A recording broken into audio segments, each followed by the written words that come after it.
Hiya crafters, Amy here, and today I'm going to use some Glitz Glitter Gel with stenciling.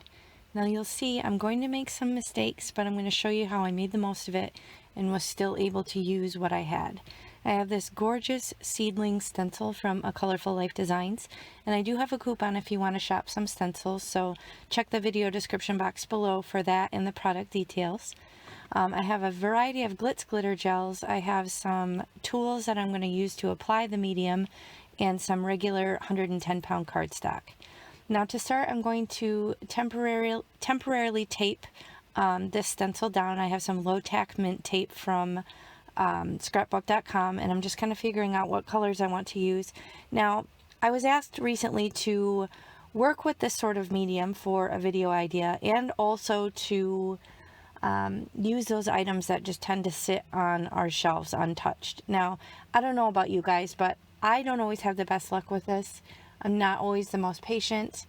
I'm a bit of a perfectionist, so this sort of medium is the type of product that sits on my shelf collecting dust. So I'm busting this out for you. You're gonna see it doesn't go that great for me, but I make the most of it, so we're gonna persevere.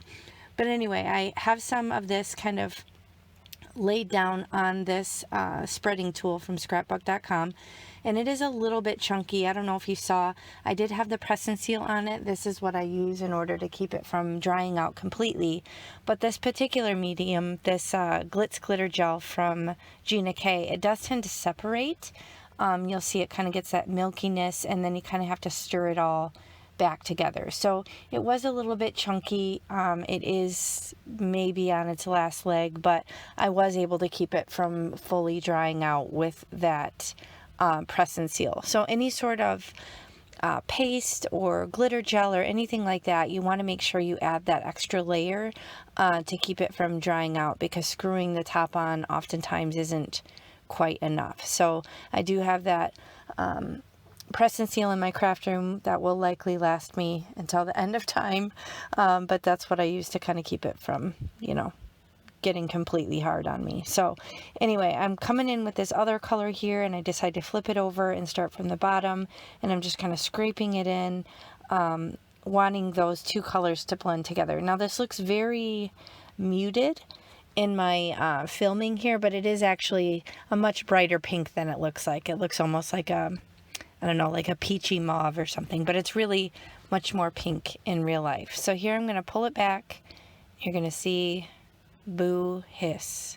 I don't know what I did. I just kind of pushed it too hard in the center or something, and it got under the stencil.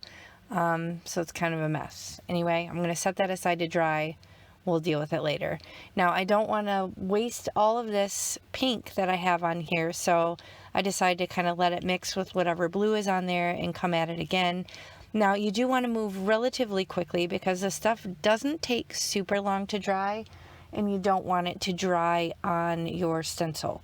So I'm just kind of smearing this on here, kind of moving pretty quickly, and then I do bring the whole shebang to my sink just to kind of rinse the glitter off and get it off really quickly. So here I'm going to pull this back, and I'm hopeful, and then I realize the blue that crept under the stencil on the last one got under on this one. So this one is not perfect either. So I'm going to set that aside, clean this all off, and I decide to grab a different stencil. This is the boho medallion stencil, also from A Colorful Life Designs. And if you're not familiar, this is a small woman-owned business in Texas. I am on their design team, and there are hundreds or thousands even of the most amazing, unique stencils to choose from. So I'm doing the same thing here. I have kind of a larger piece of cardstock. This is half of a sheet of cardstock. And I know that I want to center it because in my mind I'm thinking I'm just going to cut it right down the middle and then make two card panels out of it. So I decided to use this low tack tape to kind of mask off the edges because I want to keep the panels clean since I'm going to be using the whole sheet. And you don't want to get too crazy with saturating this because it's not the thickest tape and it might ooze through. So I'm just kind of aware of that as I'm blending this. Now I have this gorgeous teal color. This is probably my favorite. And I decided to just go at it with the little palette at this point rather than using the, I don't even know what you call those things. I can never remember the name.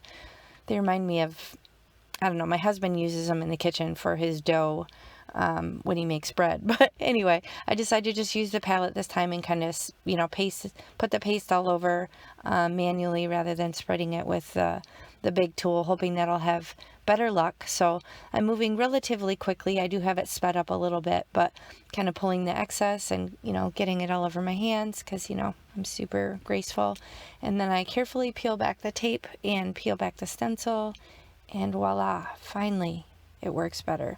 But the difference here, I don't know if you saw, I did put pixie spray on the back of that stencil. So that did help immensely in this case. So if it's got a lot of openings and a lot of detail, then you might want to use some pixie spray. Oops, grabbed the wrong book. That was my critter book.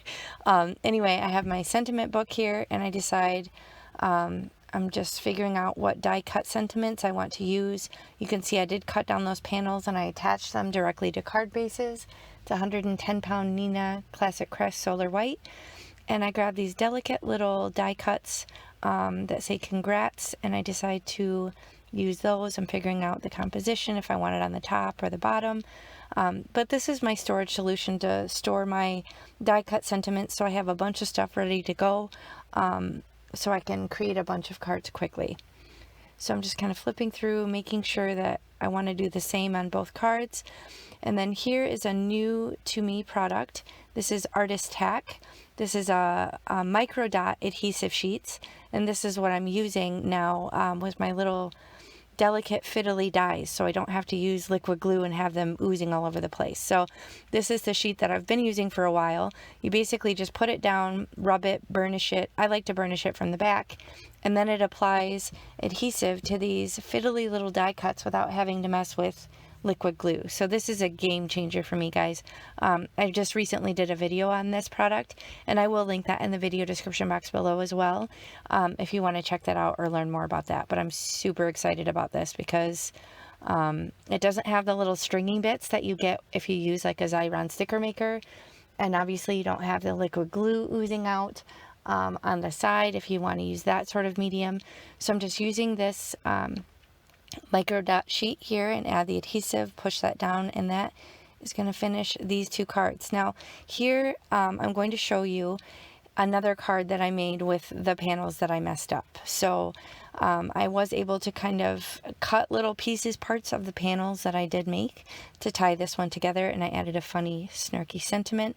You can see I added some on the inside. So I kind of cut around the spots that were really messed up. I fussy cut some of the blue out and popped that up with foam tape.